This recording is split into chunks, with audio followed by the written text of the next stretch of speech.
चल देखो, चैप्टर है इलेक्ट्रिकल पोटेंशियल एंड कैपेसिटेंस, ठीक है ना। Electrical potential and capacitance. सबसे पहले आता है इलेक्ट्रिकल पोटेंशियल होता क्या है। इलेक्ट्रिकल पोटेंशियल क्या होता है? इलेक्ट्रिकल पोटेंशियल कई बार बोल देते हैं या क्या देते हैं, पोटेंशियल डिफरेंस।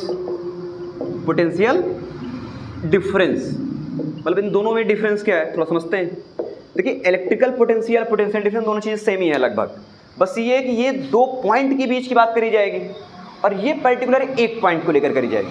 तो दूसरा रेफरेंस पॉइंट इलेक्ट्रिकल पोटेंशियल निकालते समय इन्फिनिटी मान लेते हैं। मतलब डिफिनीशन कहती है कि पर्टिकुलर एक यूनिट पॉजिटिव चार्ज को इन्फिनिटी से एक पॉइंट तक लाने में जो हम लोग वर्क डन करते हैं वही कहलाता है इलेक्ट्रिकल पोटेंशियल। मतलब the amount of work done bringing a unit positive charge from infinity to a point, कहाँ से? इन्फिनिटी से।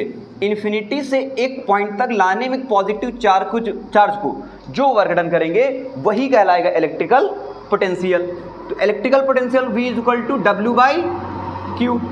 कोई यूनिट पॉजिटिव चार्ज रहा होगा Q। W मतलब ये वर्डन कहाँ से आ रहा है? इन्फिनिटी से एक पॉइंट तक में। कहाँ से? इन्फिनिटी से एक पॉइंट तक लाने में जो वर्डन किया जा रहा है वो कहलाएगा इलेक्ट्रिकल पोटेंशियल। अब दूसरा पॉइंट आता है पोटेंशियल डिफरेंस क्या होता है। तो पोटेंशियल डिफरेंस मतलब दो पॉइंट के बीच की बात हो रही होगी। मतलब एक यूनिट पॉजिटिव चार्ज को एक पॉइंट से दूसरे पॉइंट तक ले जाने में जो वर्क डन किया जाता है वही हमारा कहलाता है पोटेंशियल डिफरेंस। तो मतलब V is equal to W/Q, but अब एक पॉइंट से दूसरे पॉइंट तक मतलब A से B ले जाने में जो वर्क डन किया जा रहा है वो कहलाएगा पोटेंशियल डिफरेंस। अगर इस पॉइंट का पोटेंशियल V है, इस पॉइंट का पोटेंशियल VB है तो इसको VAB लिख सकते हो। क्या लिख सकते हो? VAB। और VAB को क्या हो सकता है? VAB को लिख सकते हो आप VB माइनस VA। तो अब ऐसा भी कह सकते हो VAB जो पोटेंशियल होगा A से B पॉइंट लेने वो होगा VB minus VA, that is equal to W/Q। W/Q, this is your potential difference, this is known as potential difference. तो क्लियर होगा इलेक्ट्रिकल पोटेंशियल और पोटेंशियल डिफरेंस होता क्या है। तो इलेक्ट्रिकल पोटेंशियल हम लोग इन्फिनिटी के रिस्पेक्ट में किसी पॉइंट की बात करते हैं और पोटेंशियल डिफरेंस में पर्टिकुलर एक पॉइंट से दूसरे पॉइंट के डिफरेंस की बात करते हैं। अब इन्फिनिटी क्यों करते हैं? अक्सर इस चैप्टर में ऐसा करेंगे कि इन्फिनिटी वाले पोटेंशियल को हम लोग जीरो मान लिया करेंगे। क्या मान लिया करेंगे? जीरो। तो जब भी कभी हम इन्फिनिटी की बात करेंगे तो वहां पर पोटेंशियल इन्फिनिटी में कितना होता है? इन्फिनिटी में पोटेंशियल हमारा जीरो होता है। तो ऐसा कई बार ऐसा रेफरेंस हम लोग करेंगे कि इन्फिनिटी का पोटेंशियल हम लोग जीरो मान लिया करेंगे। बात क्लियर? अब नेक्स्ट टॉपिक आता है potential due to a point charge. इतना नोट करो आराम से।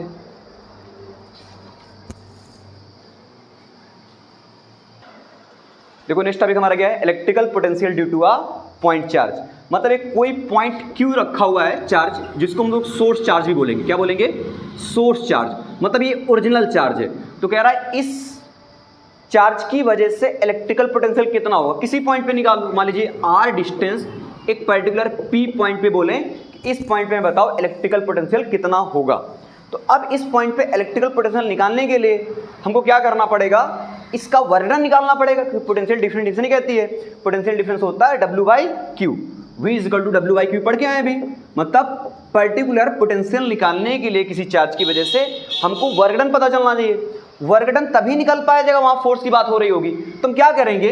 निकालने के लिए ऐसा करेंगे कि इन्फिनिटी से कोई एक टेस्ट चार्ज लेकर आएंगे। क्या लेकर आएंगे? Test charge.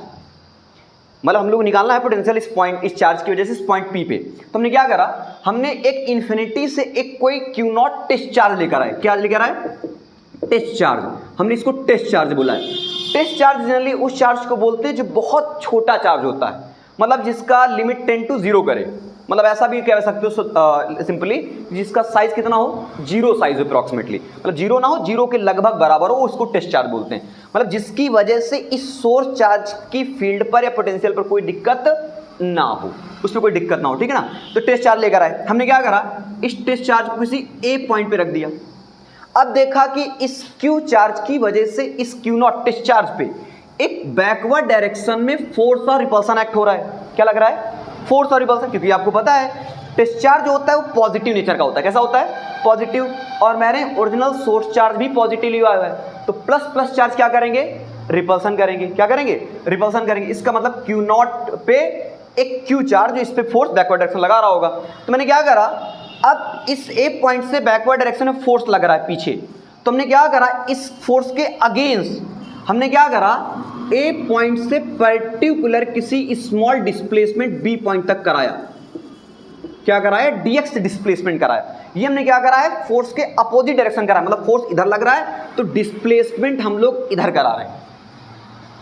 अब जैसे तुमने इस A से B पॉइंट तक इसका डिस्प्लेसमेंट कराया तो आपने देखा कि इसके द्वारा A से B पॉइंट तक जाने में कोई ना कोई वर्डन होगा। क्या होगा, वर्कडन। तो मैं पहले निकाल ले रहा हूं फोर्स। क्या निकाल ले रहा हूं, force due to Q on Q1 या Q0, Q की वजह से Q0 पे कितना लगेगा, तो फोर्स लगता है कूलम, F बराबर 1/4 पाई F0 Q इंटू Q0।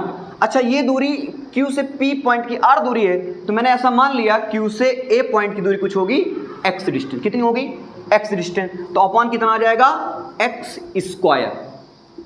बस समझ में आ गया। तो मैंने फोर्स निकाल लिया कि इस Q की वजह से Q0 पे कितना फोर्स लगेगा, 1/4 पाई F0 Q into Q0 by x square. कोई दिक्कत। अब क्या है, तुमने A वाले पॉइंट से B पॉइंट तक कोई एक स्मॉल डिस्प्लेसमेंट कराया है, तो जब स्मॉल डिस्प्लेसमेंट कराया है मतलब Q0 चार्ज को मूव कराया है तो कोई ना कोई वर्डन भी होगा। क्या होगा, वर्डन। तो चार्ज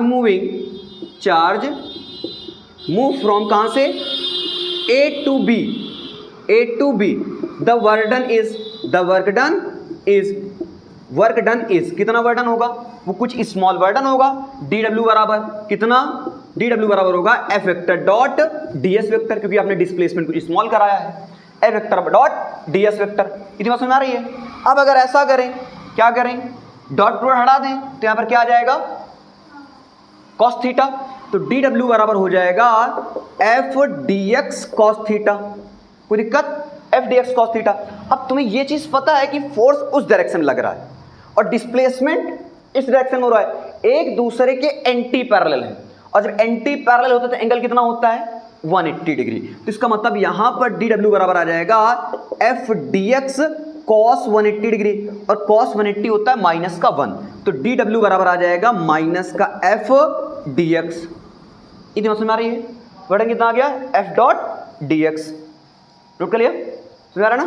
अब क्या करें, अब dw हमको निकालना, w है, क्या कर दीजिए, इसको बोथ साइड इंटीग्रेट कर दीजिए। इसको नोट करिए, फिर हम लोग इंटीग्रेट करते हैं फटाक से।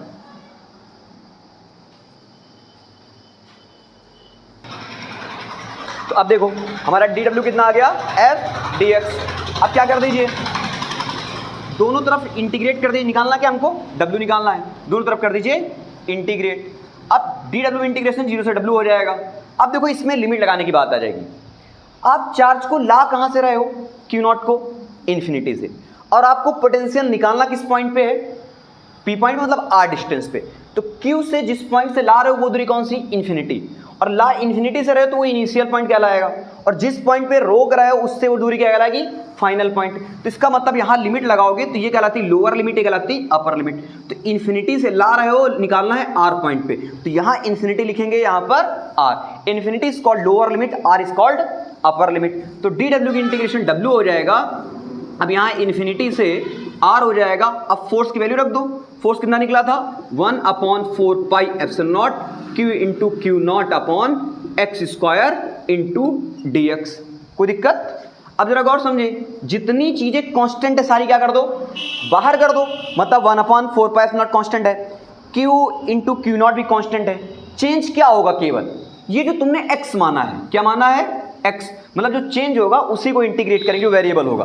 तो मतलब 1/4 पाई epsilon not Q into Q0 को बाहर कर दिया, इन्फिनिटी से R लिमिट लगा दी, 1/x स्क्वायर। 1/x स्क्वायर लिख सकते हो x की पावर -2 dx।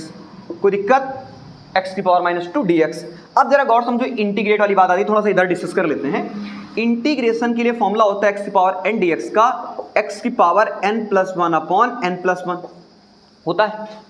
तो अगर x की पावर -2 का इंटीग्रेशन करोगे dx का, तो यहाँ n का काम कौन करेगा, -2, तो ये बन जाएगा x की पावर -2 + 1/-2 + 1 बन जाएगा। तो ऊपर बन जाएगा x की पावर -1/-1, तो इसको लिख सकते हो -1/x लिख सकते हो। तो इसका मतलब टोटली आप इंटीग्रेट जब इसको करोगे x की पावर -2 dx को, तो वो बनेगा -1/x। क्लियर है? तो मैं इसको डायरेक्ट लिख दे रहा हूँ x की पावर -1/x। ठीक है, तो w आ जाएगा -1/4 पाई epsilon not q into q not infinity से r, इन्फिनिटी से r रहेगा लिमिट, और ये बन जाएगा -1/x, यहाँ इन्फिनिटी ये r। अब क्या करेंगे, ये होल माइनस कॉमन ले लो, तो w आ जाएगा minus plus q into q not 4 pi epsilon not. अब यहाँ पर क्या बचा 1/x, तो ये कहलाती है अपर लिमिट।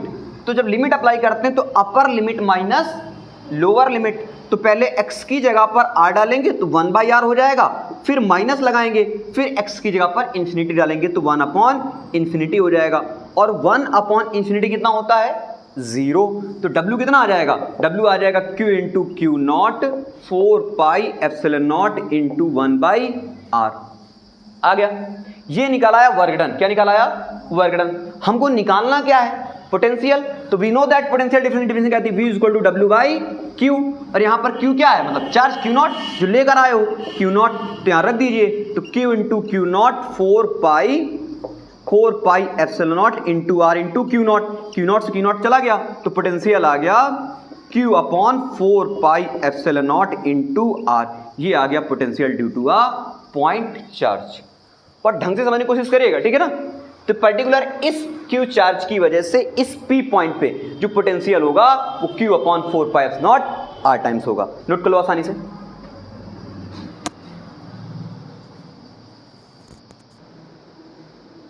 हमारा नेक्स्ट टॉपिक है electrical potential due to dipole at axial.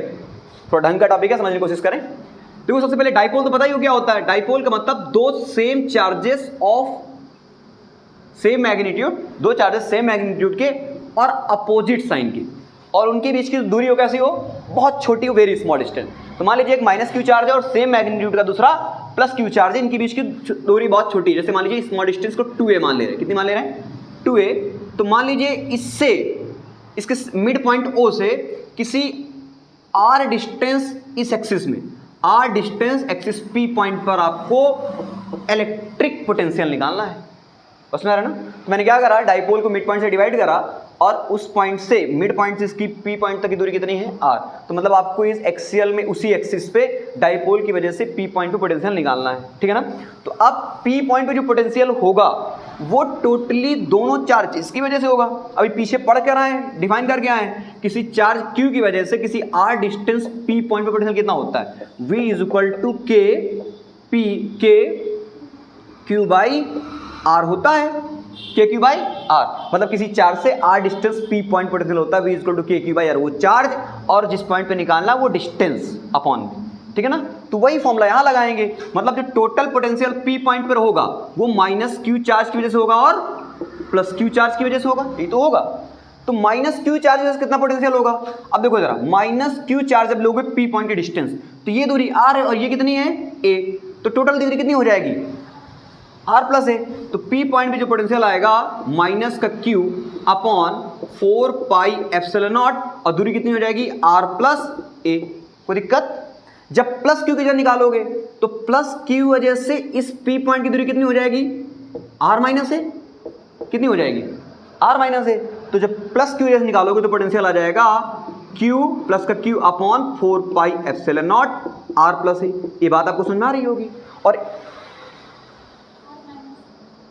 r minus है, सॉरी, हाँ ये r माइनस है, और इन दोनों का ही सम इस P पॉइंट पे पोटेंशियल देगा आपको। तो दोनों का सम कर दीजिए। तो सॉल्व करने के लिए क्या करिए, इन दोनों से जो कॉमन है कॉमन ले लो।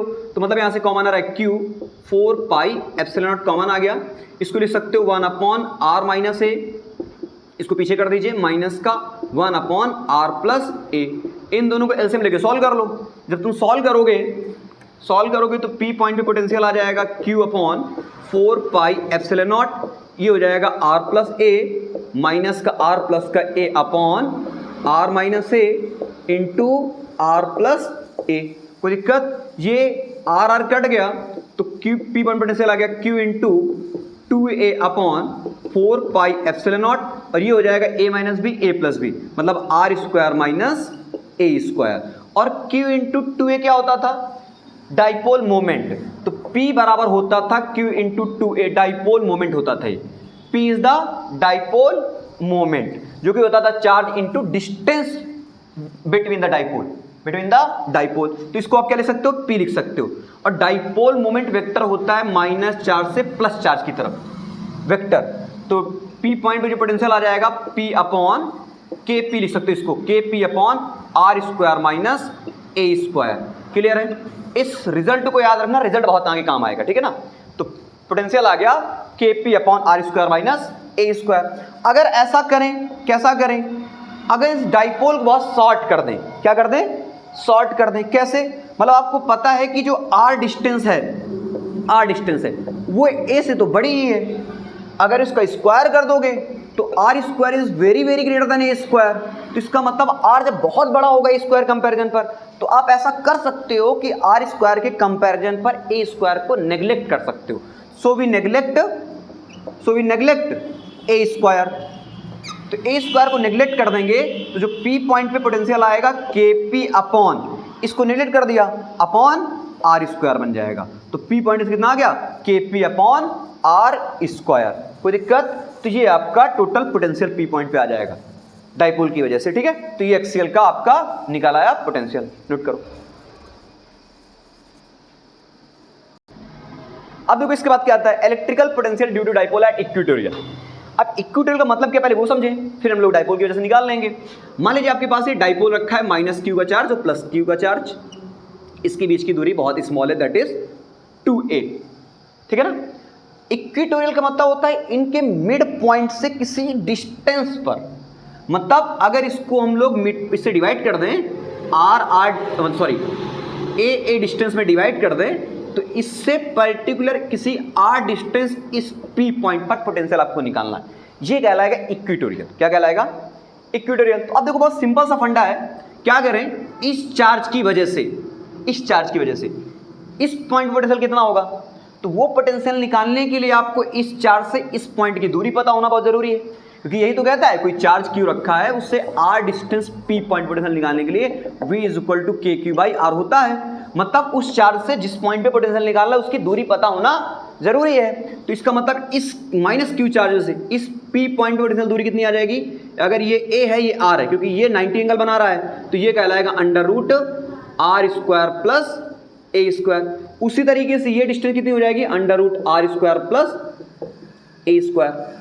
तो यहाँ कंडीशन सेम यहीं भी है कि अगर P पॉइंट पोटेंशियल निकालोगे तो माइनस Q की चार्ज वजह से भी होगा और प्लस Q चार्ज की वजह से भी होगा। तो जब माइनस Q जब निकालोगे तो माइनस का Q upon 4 pi epsilon naught, और ये दूरी हो जाएगी under root R square plus A square, plus Q जब निकालोगे तो प्लस का Q upon 4 pi epsilon naught under root R square plus A square. क्या ये दोनों कंपोनेंट सेम है, कैंसिल आउट, तो पोटेंशियल P कितनी आ जाएगी, 0। तो एट इक्वेटोरियल पे पोटेंशियल कितना होता है आपका, टोटली 0 होता है। कितना होता है, 0 होता है। और समझ आ गया ना, नोट कर लो आराम से। देखो नेक्स्ट हेडिंग क्या है, electrical potential due to a system of charges. मतलब कई सारे चार्जेस रखे, उन सभी चार्जेस की वजह से किसी एक पॉइंट पे पोटेंशियल कितना होगा। मान लीजिए जैसे हमारे पास Q1 चार्ज रखा है, Q2 चार्ज रखा है, Q3 चार्ज रखा है, Q4 चार्ज रखा है, Q5 चार्ज रखा है, ऐसे आपके पास Qn चार्जेस रखे हुए। कितने चार्ज रखे हैं, n चार्जेस। और इन सभी चार्जेस की वजह से मैं कह दूं इस P पॉइंट पे पोटेंशियल कितना होगा। तो अगर डिफरेंट चार्जेस रखे हुए हैं तो उनकी डिफरेंट डिस्टेंसेस होंगी। तो मान लीजिए Q1 चार्ज की P पॉइंट से दूरी कुछ R1 है, उसी तरीके से Q2 चार्ज की P पॉइंट से दूरी कुछ R2 है, ये R3 है, और ये R4 है, R5 है, और ऐसे n चार्जेस की डिस्टेंस जितने भी रखे होंगे उसकी डिस्टेंस हो जाएगी Rn। कितनी हो जाएगी, Rn। तो अब अगर एक एक पॉइंट का निकाले P पॉइंट पे, तो अगर मैं कहूँ प्लस Q चार्ज कितना होगा, Q1 कितना होगा, तो हो जाएगा K Q1 अपॉन R1। ऐसे P पॉइंट पे Q2 वजह से कितना होगा, तो पोटेंशियल Q2 वजह से कितना हो जाएगा, K Q2 बाई R2। ऐसे Q3 वजह से कितना हो जाएगा, Q3 की वजह से हो जाएगा K Q3 अपॉन R3। ऐसे ही n चार्जेस की वजह से टोटल पोटेंशियल निकल आएगा। तो इसका मतलब P पॉइंट पे जो टोटल पोटेंशियल आएगा वो आ जाएगा V1 plus V2 plus V3 plus V4 plus dot dot dash plus Vn charges कुछ पोटेंशियल। और V1 कितना निकलेगा K Q1 upon R1, V2 कितना निकलेगा K Q2 upon R2, K Q3 upon R3, ऐसे ही plus dot dot dash K Qn upon Rn। कोई दिक्कत? अगर इनसे K कॉमन ले लो तो आ जाएगा आपका Q1 upon R1 plus Q2 upon R2 plus Q3 upon R3 plus dot dot dash Qn upon Rn। Total potential निकाल आएगा पर्टिकुलर एक P पॉइंट पे इन सभी सिस्टम ऑफ चार्जेस की वजह से। तो ऐसा बहुत आसान तरीके से हम लोग क्वेश्चन न्यूमेरिकल्स में ये बहुत ध्यान रखेंगे कि किसी भी पॉइंट पे कितने भी चार्ज रखे हों सबका पोटेंशियल उनका सम करने से हम लोग निकाल सकते हैं। तो इंडिविजुअली आप अलग अलग पोटेंशियल निकाल लीजिए इस तरीके से और फिर उनका टोटल सम कर दीजिए, तो पर्टिकुलर इस P पॉइंट पे पूरे सिस्टम ऑफ चार्जेस की वजह से पोटेंशियल निकाल आएगा। बहुत आसान सा फंडामेंटल है, नोट करो इसको।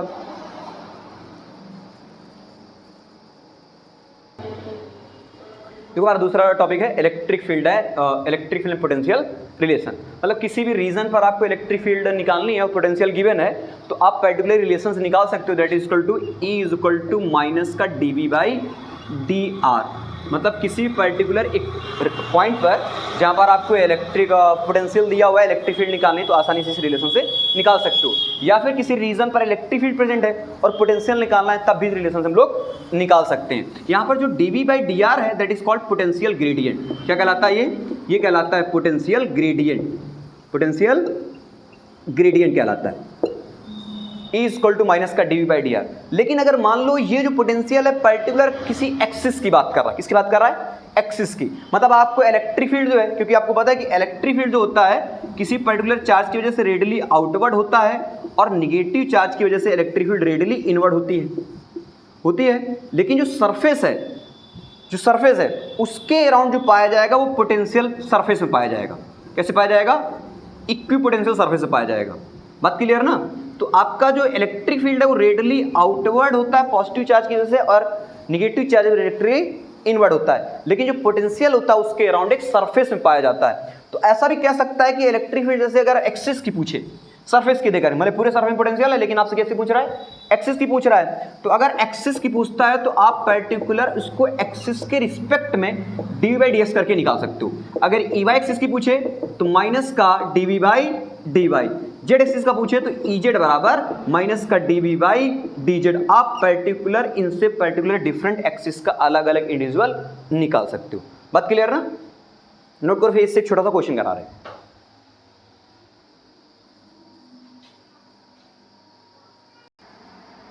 देखो जैसे इसका क्वेश्चन एक बनेगा, जैसे मान लीजिए आपको पर्टिकुलर एक कोई पॉइंट दिया है, पॉइंट कुछ भी 3D में दे रहा है, पॉइंट दिया है 1 मीटर 2 मीटर और कुछ ऐसे दे दिया है माइनस का 1 मीटर, और आपसे कह रहा है इस पॉइंट के अराउंड जो पोटेंशियल है वो आप कुछ दिया है V बराबर 3x स्क्वायर प्लस का 5y स्क्वायर माइनस का 2z स्क्वायर, और आपसे कह रहा है कि इलेक्ट्रिक फील्ड कंपोनेंट निकालो इसके अराउंड। क्या निकालो? Electric field component. मतलब एक पॉइंट है, इसके अराउंड जो पोटेंशियल है वो इतना है। जो पॉइंट है 3D को स्पेस में रहा होगा, मान लीजिए 3D स्पेस है पूरा रूम है, इस पॉइंट पर हमने ये 1 2m 3x, मतलब ये x एक्सिस, मतलब जैसे ऑरिजिन है ये इस तरीके से समझिएगा कोशिश, x axis y axis z axis. तो इसका मतलब x एक्सिस से 1 मीटर पर, y एक्सिस से 2 मीटर, z एक्सिस से -1 मीटर कोई एक पॉइंट होगा, उस पॉइंट के अराउंड जो पोटेंशियल इतना है। तो कह रहा है आप इलेक्ट्रिक फील्ड कंपोनेंट निकालो। क्या निकालो? Electric field component. तो आपको ये पता है कि ये तीनों एक्सिस की बात कर रहा है, x एक्सिस, y एक्सिस और z एक्सिस की। तो आपको पोटेंशियल तीनों की अलग निकालनी पड़ेगी। फॉर्मूला क्या होता है? इलेक्ट्रिक फील्ड फॉर्मूला होता है माइनस का dV बाई dr। लेकिन जब मैंने कहा था x एक्सिस का निकालोगे तो Ex यूज करोगे, Ex कितना हो जाएगा? माइनस का dV बाई dx। तो देखो जरा Ex बराबर माइनस का d बाई dx, पोटेंशियल कितना है? 3x स्क्वायर प्लस का 5y स्क्वायर माइनस का 2z स्क्वायर, यही तो है। तो आप जब x एक्सिस में डिफरेंशिएट करोगे तो केवल x कंपोनेंट वाला ही तो डिफरेंशिएट होगा, y और z कंपोनेंट कांस्टेंट तरह बिहेव करेंगे तो क्या हो जाएंगे? 0 हो जाएंगे। तो इसका मतलब जो Ex आएगा केवल x एक्सिस कंपोनेंट की जैसा आएगा। तो माइनस का 3 बाहर कर दो, x स्क्वायर का होता है 2x, और कितने दूरी पर निकालना है? 1 मीटर। तो यहाँ पर ई एक्स एज 1 मीटर पे आ जाएगा माइनस का 6 इंटू 1 मतलब माइनस का 6। बात क्लियर? तो ये एक्स एक्सिस का आ गया, किसका आ गया? एक्स एक्सिस के इलेक्ट्रिक फील्ड आ गए। इसी तरीके से ई वाई भी निकाल सकते हो, वाई कंपोनेंट का, माइनस का D V by D Y. तो इसमें केवल आपको वाई कंपोनेंट वाला डिफरेंशिएट करना होगा, एक्स और जेड जीरो हो जाएगा। तो देखो जरा गौर से, माइनस का D V by D Y ये हो जाएगा 3x स्क्वायर प्लस का 5y स्क्वायर माइनस का 2z स्क्वायर। तो ई वाई वाला जो कंपोनेंट आएगा ये जीरो हो जाएगा, ये भी जीरो हो जाएगा, ये बचेगा। तो 5 बाहर चला जाएगा तो माइनस का 5 वाई स्क्वायर हो जाएगा 2y। और y कितने डिस्टेंस पे निकालना है? 2 मीटर पे। तो यहाँ y कितनी डाल दें? 2 डाल दें। तो ई वाई जो कंपोनेंट आ जाएगा माइनस का 10 इंटू 2 माइनस का 20 आ जाएगा। कितना आ जाएगा? माइनस का 20। इसी तरीके से जेड कंपोनेंट निकालोगे तो x और y जीरो हो जाएगा। तो इसका मतलब ई जेड जो आ जाएगा, डायरेक्ट में लिख दे रहा हूँ, वो आ जाएगा माइनस का 2 है तो प्लस का 4 2z। और जेड की वैल्यू कितनी है? माइनस का 1। तो यहाँ पुट कर दीजिए, ई जेड आ जाएगा माइनस 8 इंटू माइनस का 1 तो माइनस का 8 आ जाएगा।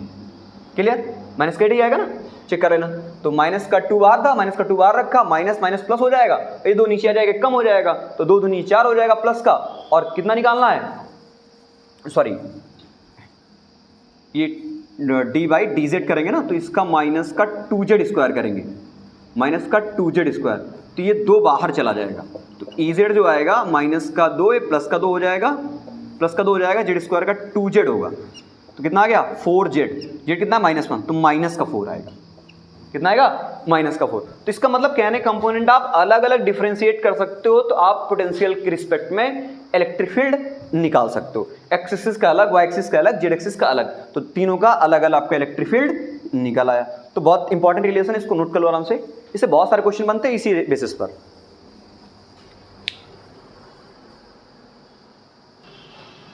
अब नेक्स्ट टॉपिक था इलेक्ट्रिकल पोटेंशियल एनर्जी।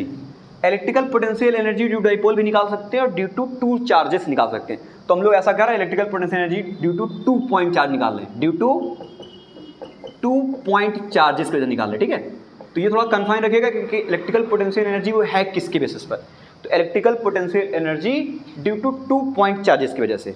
अब थोड़ा समझने की कोशिश करिए, बहुत आसान सा फॉर्मूला है। मान लीजिए आपके पास कोई Q1 चार्ज रखा हुआ है जो कि आपका रेस्ट पर है। कहाँ पर है? रेस्ट पर। एक कोई Q2 चार्ज आप लेकर आ रहे हैं, क्या कर रहे हैं आप? Q2 चार्ज कैसे आप लेकर के आ रहे हैं, और लेकर के आ रहे हैं किसी पर्टिकुलर इस पॉइंट पे।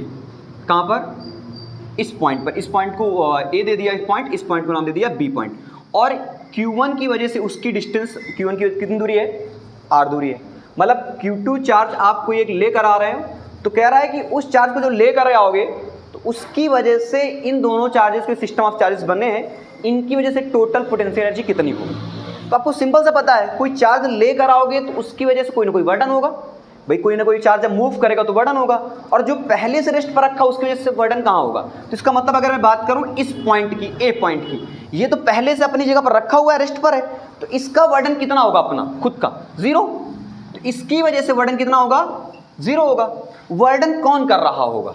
Q2 चार्ज, क्योंकि ये मूव होके आ रहा है, और जिस पॉइंट पर आ रहा है उस पॉइंट पर लेकिन इस Q1 की वजह से पोटेंशियल तो होगा, Q1 की पोटेंशियल होगा। तो मैं ऐसा कह दूं, पोटेंशियल ड्यू टू Q1 या A Q1, potential due to Q1। अब Q1 की वजह से पोटेंशियल होगा किस पॉइंट पर? B पॉइंट पर। यही तो भी कहा है, potential due two point charge निकालते हैं तो किसी चार्ज से किसी R डिस्टेंस पॉइंट P पे पोटेंशियल होता है KQ बाई R। तो उसी तरीके से मैं अगर कहूं Q1 की वजह से इस R डिस्टेंस इस पॉइंट पर पोटेंशियल कितना होगा? KQ1 by R। तो पोटेंशियल इस पॉइंट पर होगा, A पॉइंट पे होगा KQ1 बाई R। कोई दिक्कत? लेकिन अब तुम Q2 लेकर के आए हो, Q2 लेकर के आए हो, तो जब Q2 लेकर के आए हो तो कोई ना कोई क्या करेगा? वर्क डन करेगा। कोई ना कोई क्या करेगा? वर्क डन करेगा। तो वो वर्क डन करेगा W2, क्योंकि इसका वर्डन खुद का 0 है, इसका वर्डन हो जाएगा W2। तो वर्डन क्या हो जाएगा? वर्डन होता है पोटेंशियल इंटू चार्ज। वर्डन क्या होता है बेटा? वर्डन होता है पोटेंशियल इंटू चार्ज। ये बात तो क्लियर है। अब वर्डन कर रहा है W2, मतलब Q2 आ रहा है, वो वर्डन कर रहा है, और वो वर्डन जिस पॉइंट पे कर रहा है उस पॉइंट पर इतना पोटेंशियल पहले से है। तो ये जो वर्डन हो जाएगा W2 वो हो जाएगा पोटेंशियल VA इनटू चार्ज कौन सा, Q2। क्या ये बात क्लियर है आपको? तो W2 जो आएगा टोटल वो आ जाएगा VA कितना है, K Q1/R इंटू Q2, ये वर्डन आ जाएगा। अब मैंने कहा है कि जो वर्डन होता है वही स्टोर होता है in the form of energy या पोटेंशियल एनर्जी। इसका मतलब जो टोटल सिस्टम ऑफ दोनों चार्जेस की जो पोटेंशियल एनर्जी होगी वो होगी W1 plus W2, total work done is equal to potential energy. तो W1 0 है तो इसका मतलब जो पोटेंशियल होगा वो W2 के बराबर हो जाएगी, तो ये तो 0 है तो W2 कितना आ जाएगा, K Q1 Q2/R, ये टोटल आपका पोटेंशियल एनर्जी आ जाएगा। तो 2 पॉइंट चार्जेस की वजह से पोटेंशियल कितनी निकलती है, वो U निकलती है, K उन दोनों की चार्जेस का प्रोडक्ट इनटू उनकी बीच की डिस्टेंस, ये निकलती है potential energy between 2 charges. Clear ना? इससे सवाल बहुत बनते हैं तो इसको नोट कर, फिर 2-4 क्वेश्चन जो बनते हैं वो करें, नोट करो उसको हमसे। तो देखो जरा, इलेक्ट्रिकल पोटेंशियल एनर्जी 2 चार्जेस की वजह से फॉर्मूला निकाला है हमारा कौन सा, कोई Q1 चार्ज रखा है और Q2 चार्ज रखा हुआ है, उन दोनों बीच की दूरी R है तो पोटेंशियल एनर्जी हो जाएगी K Q1 Q2/R। फॉर्मूले को रिमाइंड रखेंगे। बनने वाले 2-3 सवाल बात कर ले, बाकी तो खैर क्वेश्चन पे जब करेंगे तो डिस्कस करेंगे। इसे मान लीजिए due to system of charges की वजह से, मान लीजिए एक कोई ट्रायंगल है उस पर 3 चार्ज रखे हैं, Q1 Q2 और Q3। Q1 Q2 दूरी ये R1 है, ये R2 है और ये R3 है। सेम भी हो सकती है, कोई दिक्कत नहीं, इक्विलेटरल ट्रायंगल हो जाएगा तो सेम डिस्टेंस हो जाएगी, अलग अलग मैं मान के चल रहा हूँ। तो अगर कह दिया जाए ये पूरा एक सिस्टम है, इस सिस्टम की वजह से टोटल पोटेंशियल एनर्जी कितनी होगी, तुमको पता है कि आपको 2 चार्जेस उठाने हैं, 2 चार्जेस के बीच की दूरी, ये फॉर्मूला लगाना है। इसका मतलब अगर इस पॉइंट को A दे दें, इस पॉइंट को B पॉइंट दे दें, इस पॉइंट को C दे दें, इसका मतलब जो टोटल पोटेंशियल एनर्जी होगी जो सिस्टम ऑफ चार्जेस वजह से, U टोटल जो आएगी वो निकलेगी UAB की वजह से प्लस UBC प्लस UC की वजह से निकलेगी। तो टोटल पोटेंशियल निकालने सम कर दीजिए, तो UAB कितना आ जाएगा, UAB आ जाएगा K Q1 Q2/R1। UBC कितना आ जाएगा, UBC आ जाएगा K Q2 Q3/R2। ऐसे UCA कितना आ जाएगा, K Q1 Q3/R3। इन तीनों का सम कर दीजिए, आपको टोटल पोटेंशियल एनर्जी निकल आएगी।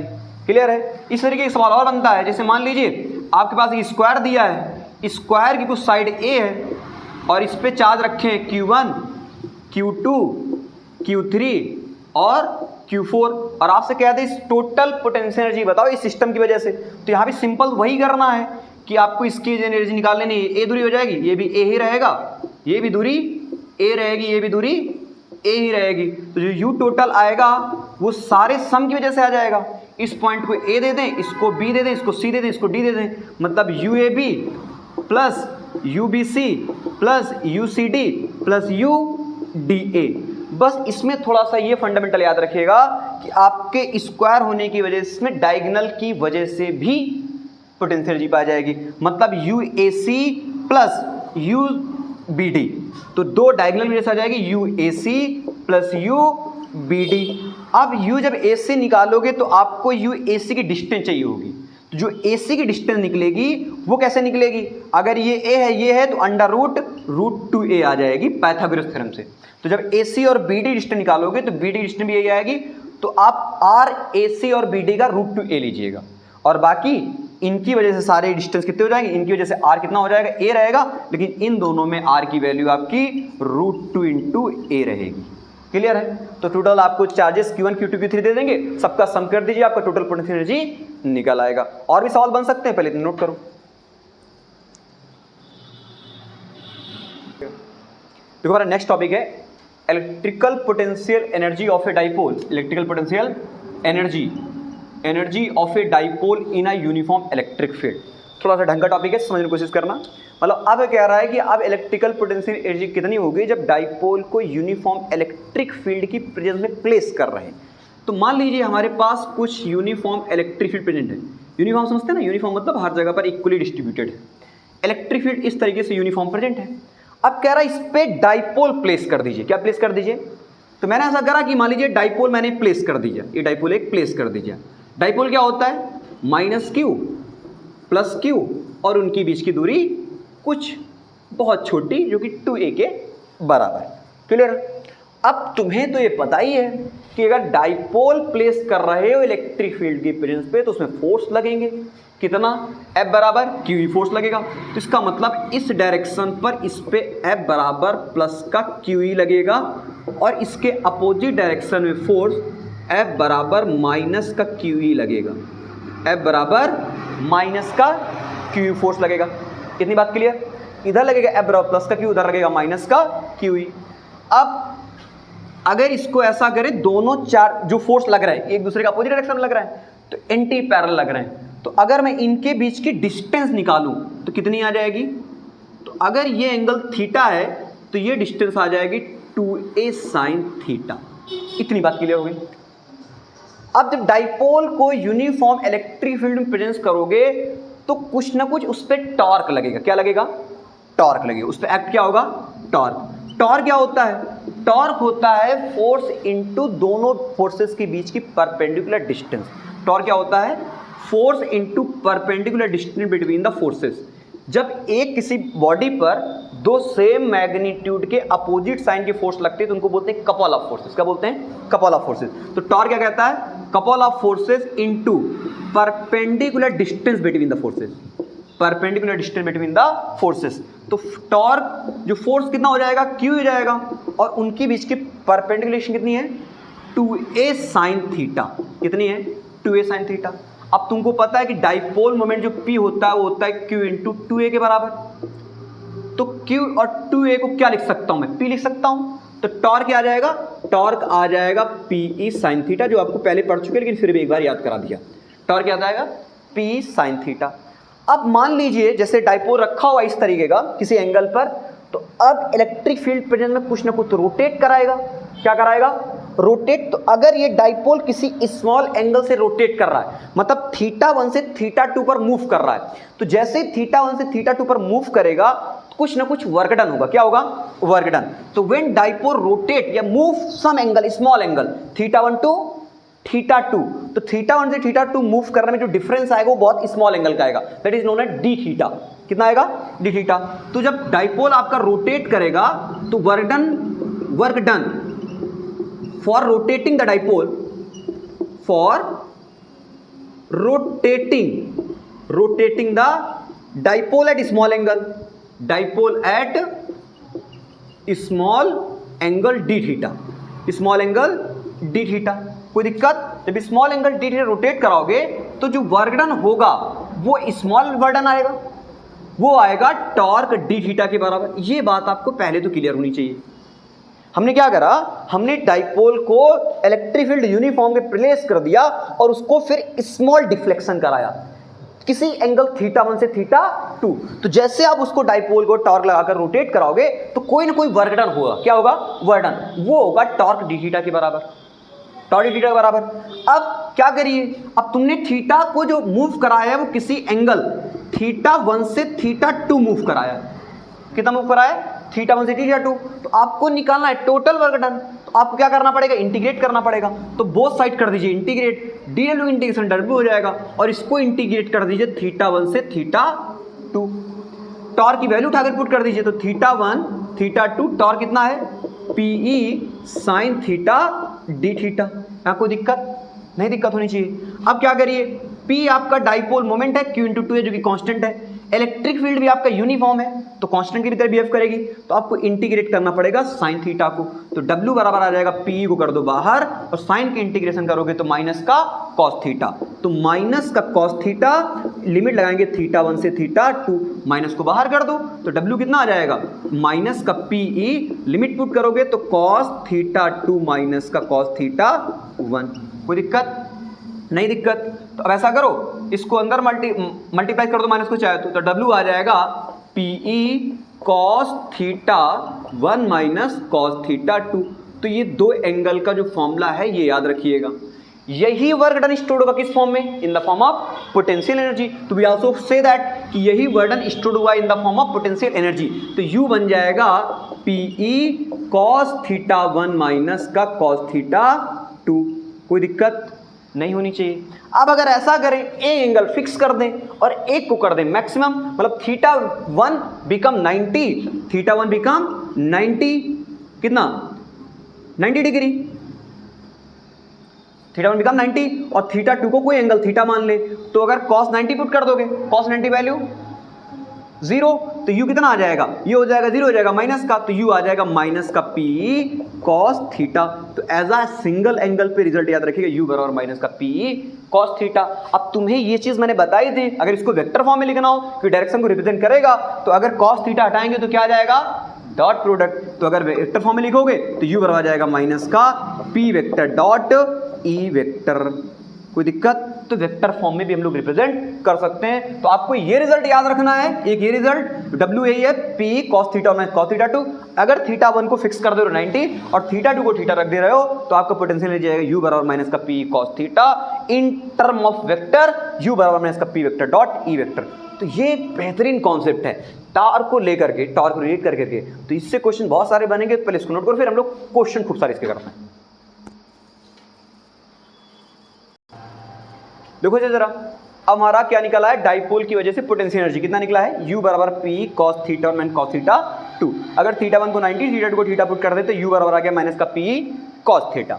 अब सिंपल सा तरीका ये है कि इलेक्ट्रिक फील्ड जरा समझना, इलेक्ट्रिक फील्ड उस डायरेक्शन पर है, डाइपोल किसी एंगल से जा रहा है। अगर ऐसा करें और डाइपोल मोमेंट वेक्टर मैंने कहा था माइनस से प्लस की तरफ जाता है, मतलब डाइपोल मोमेंट वेक्टर भी उधर ही है। तो अगर ऐसा करें कि इलेक्ट्रिक फील्ड इधर है और डाइपोल मोमेंट वेक्टर भी इधर कर दें सेम डायरेक्शन में, मतलब क्या दें, पैरेलल कर दें, मतलब इलेक्ट्रिक फील्ड केस फर्स्ट, अगर इलेक्ट्रिक फील्ड इधर जा रही है और अगर dipole moment vector p vector भी इधर कर दें, क्योंकि आपको पता है कि डाइपोल में वेक्टर होता है माइनस से प्लस की तरफ, दोनों सेम कर दें, सेम मतलब सेम डायरेक्शन कर दें, पैरेलल कर दें, मतलब electric field parallel to dipole moment vector. जब पैरेलल हो जाएंगे तो एंगल कितना हो जाएगा, 0 डिग्री। तो थीटा हो जाएगा 0 डिग्री, कितना हो जाएगा, थीटा हो जाएगा 0 डिग्री। और थीटा अगर 0 पुट करेंगे तो u बराबर आ जाएगा माइनस का p cos 0 डिग्री, तो u बराबर आ जाएगा माइनस का pe, जो कि मैक्सिमम पोटेंशियल एनर्जी आएगी और ये स्टेबल इक्विलिब्रियम में होगी। इसमें होगी स्टेबल इक्विलिब्रियम में होगी। इतनी बात क्लियर। अगर ऐसा करें केस सेकंड, केस सेकंड समझते हैं जरा क्या है। केस सेकंड कहता है अगर इलेक्ट्रिक फील्ड इधर फ्लो कर रही है और अब डाइपोल जैसे ऐसे जा रहा था, इसको आप अपोजिट कर दीजिए, मतलब इलेक्ट्रिक फील्ड और डाइपोल एक दूसरे के एंटी पैरेलल हो जाए। कैसे हो जाए, एंटी पैरेलल, मतलब इलेक्ट्रिक फील्ड की डायरेक्शन इधर है और डाइपोल की डायरेक्शन उधर हो जाए, एक दूसरे क्या हो जाए, एंटी पैरेलल। और जब कोई दो चीजें एंटी पैरेलल होती है तो एंगल कितना बनता है, 180 डिग्री। तो यहाँ 180 पुट करेंगे तो u बराबर आ जाएगा माइनस का pe cos 180 degree, cos 180 value -1, तो u बराबर आ जाएगा प्लस का pe। तो पोटेंशियल एनर्जी, लेकिन ये इलेक्ट्रिक फील्ड इधर फ्लो कर रही है और तुम डाइपोल को उसके अपोजिट प्लेस कर रहे हो, तो प्लेस सही होगा, नहीं होगा, मतलब वो कैसा आ जाएगा, अनस्टेबल। कैसा आ जाएगा, अनस्टेबल इक्विलिब्रियम। इसको थोड़ा प्रैक्टिकली समझते हैं। जैसे क्लास में पढ़ा रहे हैं, तुमको क्लास में पढ़ा रहे हैं तो तुम मेरी तरफ देख रहे हो, तो इसका मतलब तुम क्लास में थोड़ा इंटेंट होके बैठे हो, समझ में भी आ रहा होगा तुम्हें। अब मैं कह दूं मैं क्लास में इधर बोर्ड पे पढ़ा रहा हूँ और तुम देख पीछे रहे हो, अपोजिट देखो, समझ में आएगा क्या, नहीं समझ में आएगा। इसका मतलब तुम कैसे हो गए, अनस्टेबल हो गए। तो मतलब अगर सेम डायरेक्शन में चीजें चल रही हैं, मतलब इलेक्ट्रिक फील्ड भी उधर ही थी और डाइपोल भी उधर ही है, तो इसका मतलब वो कैसा आ गया, स्टेबल आ गया। बट अगर इलेक्ट्रिक फील्ड इधर है और डाइपोल अपोजिट प्लेस कर रहे हो, तो एक दूसरे के एंटी पैरेलल रहेंगे और वो अनस्टेबल इक्विलिब्रियम का केस बन जाएगा। तो बोर्ड ने सवाल पूछा था कि अगर टोटल पोटेंशियल या टोटल वर्डन बताइए जब हम डाइपोल को स्टेबल टू अनस्टेबल कर रहे हैं, या दूसरी भाषा में अनस्टेबल टू स्टेबल कर दें, तो उस केसेस पर क्या करना। जैसे क्वेश्चन कहते हैं कि find the total work done when dipole place unstable to stable, मतलब उसको अनस्टेबल से स्टेबल लेके आ रहे हैं। कुछ नहीं करिएगा, ये वाला फॉर्मूला यूज करेगा, अनस्टेबल से स्टेबल लेके आ रहा है। तो अनस्टेबल से लेके आ रहा है तो वहां पर क्या करेगा, थीटा 1 को 180 कर दीजिएगा और स्टेबल में लेकर आ रहे हैं थीटा 2 को 0 कर दीजिएगा। इस फॉर्मूले में अगर तुमसे कैसे क्वेश्चन कहते हैं कि find the total work done when dipole place stable to unstable, stable to unstable, तो इसी फॉर्मूले में स्टेबल टू अनस्टेबल जा रहे हो, मतलब थीटा 1 से थीटा 2 जा रहे हो और कहाँ जा रहे हो, स्टेबल से अनस्टेबल पर। तो स्टेबल पर एंगल होता है 0 डिग्री, अनस्टेबल पर होता है 180 डिग्री। तो इस वाले फॉर्मूले में जब स्टेबल से अनस्टेबल जाना तो थीटा 1 को 0, थीटा 2 को 180 प्लेस कर देना। तो ऐसे न्यूमेरिकल्स खूब सारे बनते हैं, तो आप उसको आसानी से कर सकते हो, ठीक है ना। तो ये पोटेंशियल का टॉपिक हमारा फिनिश होता है। अब नेक्स्ट टॉपिक हमारा कौन सा है, कैपेसिटर, ठीक है।